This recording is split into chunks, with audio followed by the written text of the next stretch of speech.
يلا قومي يا لوزة من تحت البطانية واعملي شوية قراقيش حلوين كده للولاد.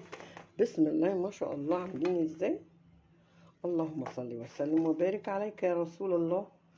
يعني دول انا ده كيلو وشوية صغيرين تقريبا، ما يجيش متهيألي ما يجيش كيلو ونص. ورمى معايا ده كله بسم الله ما شاء الله. والصاج الاخير ده سخن لسه ما جتش يمته، بس هو التصوير ظلمه على فكرة. شايفين اللون بتاعه تحفة تحفة تحفة، ومعمول بلبن رايب بقى زي ما انتوا عارفين، ووش اللبن وكده. فايه اهي بسم الله ما شاء الله. هي من تحت بامبا كده، بس هي مش باينه في الصوره على فكره. زي ما انتوا شايفين جميل ازاي. والحاجات اللي انا حطاها حبه البركه والبتاع باينه فيه خالص، سخنه جميله ازاي.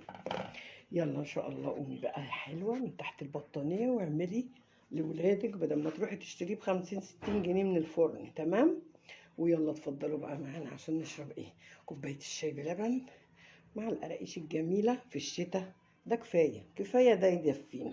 السلام عليكم ورحمة الله وبركاته. يلا بقى عشان نشوف تفاصيل القراقيش السلام عليكم ورحمة الله وبركاته. ازيكم يا حبايبي، عاملين ايه؟ يا رب تكونوا بخير وفي احسن حال.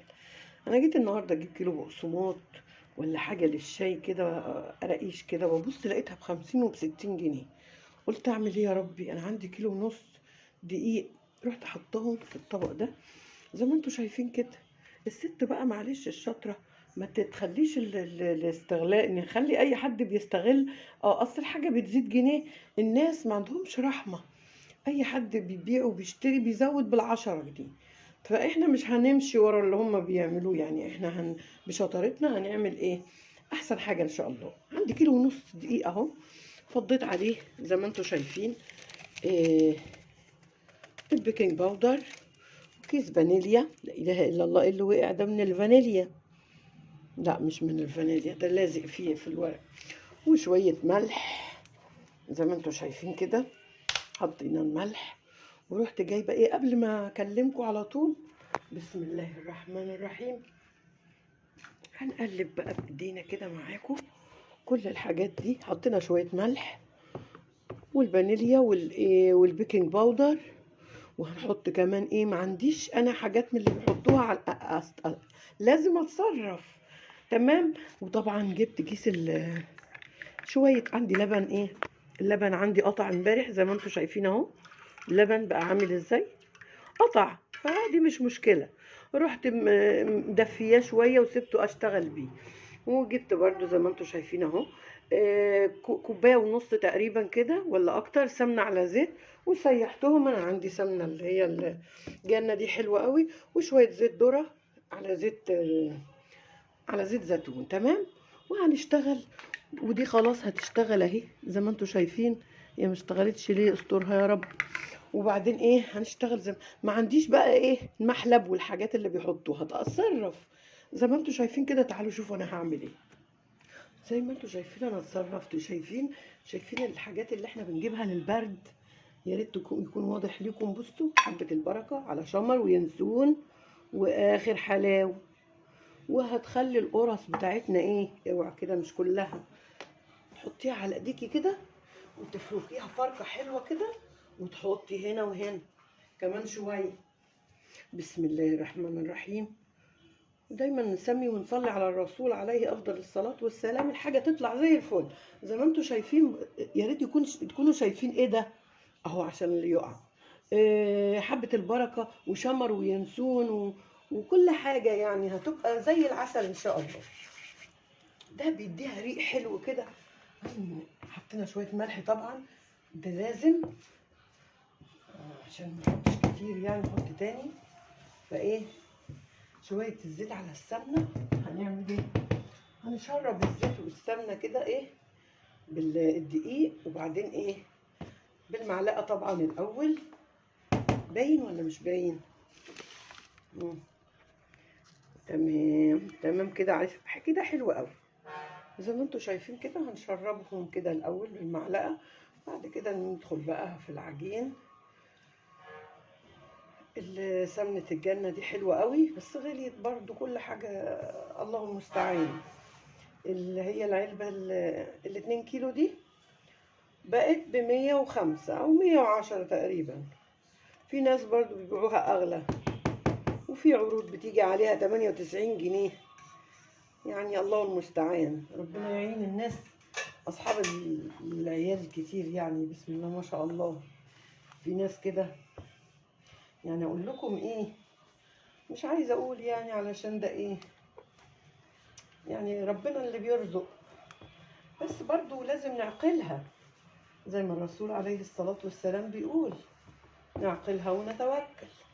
كده بقى ممكن نستغنى عن الايه، عن السبيتشولا، وننزل بايدينا. انا لو كده من غير تصوير بروح مشمره بقى على الاخر وكده زي ما انتم شايفين. يا ريت يكون باين لكم اهو عشان تشوفوا بالظبط ايه اللي بيحصل. تمام اهي. فاحنا ايه، هنشرب السمنه والزيت كده الدقيق وايه، زي ما انتم شايفين حبايبي كده. الموضوع ده هياخد وقت شويه، فانا ايه هفصل لغايه ما اشرب السمنه والزيت كده، وبعدين ارجع لكم طبعا عشان ما اضيعش وقتكم والباقه تخلص وايه وتبقى مشكله. ايوه يا حبايبي، خلصنا كده، شربنا الدقيق السمنه والزيت اللي احنا الخليط اللي حطيناه، كل حاجه بقى عامل زي ايه، زي الرمل المبلول كده. تمام، فكده تمام. احنا بعد كده هنعمل ايه، الخميره اهي، شويه سكر على شويه لبن من الرايب اللي عندنا اللي قطع ده، ورحنا مقلبينهم على شويه اللبن القاطع، وايه وحطينا واحده بس خميره. تمام، هي واحده بس كده عشان هو تقريبا كيلو ونص، 7 كوبايات. تمام، فكده خلاص. احنا دايما بنشربها الاول طبعا كده عشان ايديكي برضو، علشان ما ايه، عشان تبقى كلها كده يا دوب بتدخل في بعضيها. بنتدخل بايدينا حبايب قلبي. لازم البيت يبقى فيه خير، ما كانش فيه دقيق في البيت يبقى ما فيش خير. الله يرحمها امي، كانت دايما ايديها كانت في العجين. كنا الله يرحمها يا رب ويحسن اليها، كانت دايما كانت ساعات تتعب ونروح نوديها للدكتور وايديها العجين، اثر العجين على ايديها. امهاتنا ربنا يرحم امهاتنا وامهات المسلمين يا رب جميعا. فكانت دايما تقول ايه، اهم حاجه في البيت يعني يكون في حاجه في البيت. لذلك دلوقتي الواحد لو مفيش صينيه كيكه، مفيش شويه قراقيش، مفيش شويه حاجه مع يتشربوا يتاكلوا مع الشاي يتفطر بيهم الصبح، يبقى مفيش خير. الله يرحمها جدتي كانت بتخبز لنا العيش الطري والملدن، وكانت ماما تساعدها الله يرحمها. كان عندنا اوضه فرن، كان عندنا اوضه فرن فيها فرنين كده بالطين اللي هو بتوع زمان. احنا في الشرقيه، يعني في الابراهيميه الشرقيه دي، يعني فلاحين، بس هي دلوقتي بقت مدينه طبعا وكده. احنا ما نسمعش حاجه عن حاجات الفلاحين بتوع زمان دول. بنحاول طبعا كل واحد يبقى عنده الخير ده في البيت وكده. تمام، احنا عملنا الخميره كده واحده واحده. طبعا بنجيب كبشه عشان نزيد. بسم الله الرحمن الرحيم. بنزيد بقى اللبن الرايب واحدة واحدة، مش كله مرة واحدة. تمام، في الأول برضو لغاية ما يتجانس كده وتبقى العجينة. هوريها لكم أنا، بس مش عايزة أضيع وقتكم، مع إنه والله أنا بحب أوي الكلام معاكم. أنا والله فتحت القناة هنا مش عشان لا آخد فلوس ولا عشان شهرة ولا أي حاجة خالص، رغم إن أنا بقالي كام سنة أهو محدش يعرفني، الا اني ايه كنت والله فاتحاها عشان افيد غيري. انا ما عنديش بنات وايه، وبقول دايما ايه احب افيد غيري. حتى لو ليا واحده صاحبتي ولا كده عارفاني تعرف اني لا يمكن اعرف معلومه ما اقولهاش لحد عشان افيد غيري بيها. تمام يا جماعه، انا هعجن العجين بقى وارجع لكم عشان وقتكم الثمين، محدش يدخل ويقول لي انت ضيعتي وقتنا. تمام تمام، خلاص كده العجينة خلاص. قفلت بشوية زيت في الآخر كده، قفلتها كده وسبتها بقى في الطبق شويه، هسيبها بتاع نص ساعه في المطبخ هنا اهو. وهغطيها كده وفوطه نظيفه جميله لما نشوف يعني ايه. بعد نص ساعه هنقطعها بقى ونطلع منها الخمر وكده، واحنا مع بعض يعني. تمام.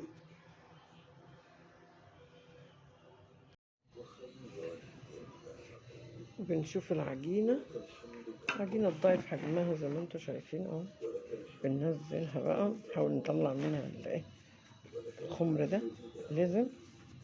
تمام. نبدأ نقطعها بقى مع بعض زي ما انتوا شايفين كده. قطعناها كده. بسم الله الرحمن الرحيم. اللهم صل وسلم وبارك وزد وبارك عليك يا محمد وعلى سيدنا محمد. بنقطعها بتاع زي دي كده. دي بس اللي هنقطع بيها يعني حلوة. ممكن يبقى في سكينة كمان عشان تطلع مظبوطة اكتر، عشان عايزة قراقيش صغيرة يعني الشاي الصبح. بسم الله. معرفش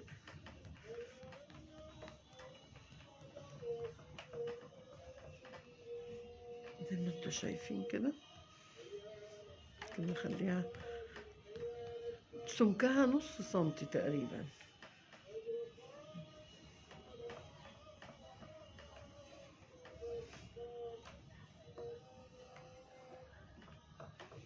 يمكن المقطع مش جاي من اول الترابيزة، بس انا قعدت على الترابيزة دي عشان هي حلوة وبتريحني. بسم الله. باين كده ولا ايه؟ بسم الله الرحمن الرحيم. كده مثلا زي ما انتوا شايفين كده. نقطع نفس التقطيع ده كده.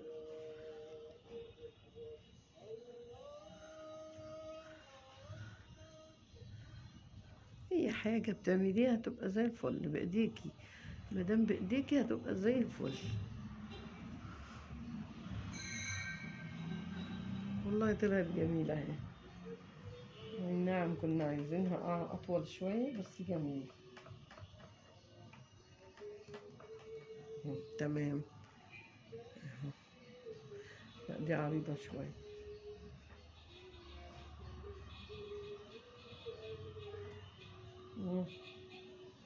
انتوا شايفين ولا ايه؟ مش عارفة.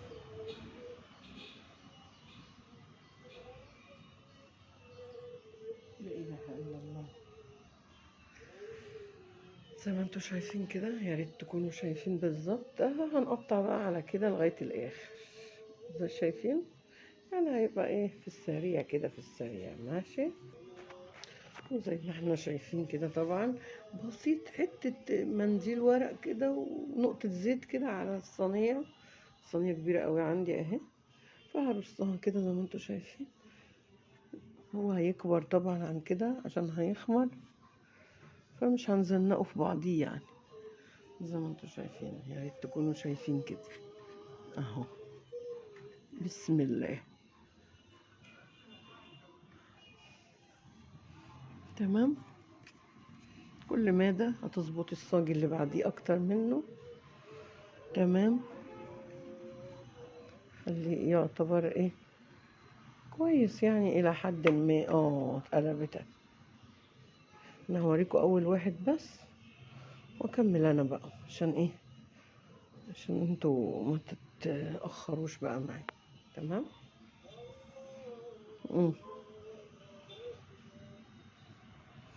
وزي ما انتوا شايفين كده اهو. سهل جدا. اي حد ما بيعرفش يعمل اي حاجة ممكن يعملها. وايه دايما يقولوا الحاجة اللي الواحد بيعملها بايده دايما تبقى جميلة. زي شايفين. اي نعم القطعية مش زي بعضيها بس هتبقى زي العسل. زي ما انتوا شايفين اللي عملناه اهو. هنكمل بقى كده ونشوف هنعمل كام صينية كده ونرجع لكم تاني حبايب قلبي. تمام. وزي ما انتوا شايفين كده قطع. يا ريت يكون واضح لكم انا بصور بايد، وايدي التانية بقطع بيها، بسم الله ما شاء الله. بس طالع جميل وزي العسل. في ثواني هنطلع الايه، القراقيش بتاعتنا بتاعت الشتاء والدفا المعوجة كده ليه، تبقى زي الفل ان شاء الله. زي ما انتوا شايفين كده عملنا شوية اهو. هي البتاعة دي بتاع ب10 جنيه، حلوة قوي اهي، هتنجز معانا. ناخد من هنا ونحط هنا، هناخد من هنا كده ونحط هنا. هناخد الطويلة شوية دي ونحطها جنب الطويلة شوية دي، تمام. يعني شبه بعض، نخليهم مع بعض. ناخد من هنا ونحط هنا، نسيبها بقى تخمر. هنكمل بقى ايه زي ما انتوا شايفين كده. الرفيعة قوي دي خليها ورا، الرفيعة دي خليها هنا. المهم عملنا شوية قراقيش حلوين، علشان ايه ما نجيبش البقسماط ابو 50 جنيه ده ومش هنهاود التجار على ايه، على اللي هم بيعملوه معانا. تمام.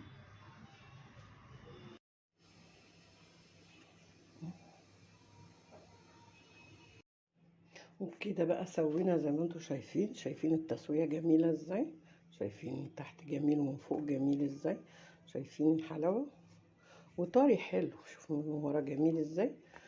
الكيلو ونص رمى ده كله بسم الله ما شاء الله، وخدنا منه كتير قوي وهو بيستوي. الكل بقى لازم يدوق. ولسه كمان ايه يعني ايه، زي ما انتوا شايفين كده. دي كانت اخر حاجة. زي ما انتوا شايفين والله التصوير ظالم. شايفين من هنا ومن هنا جميل ازاي، من هنا مستوي من تحت ومن فوق. ومعمول بقى زي ما انتوا شايفين بايه، باللبن الرايب. هتبقى طري وجميل قوي. بس الاضاءة عندي مش مظبوطة، عشان كده برضو ايه الشكل مش طالع قوي. تمام كده احنا خلصنا اهو.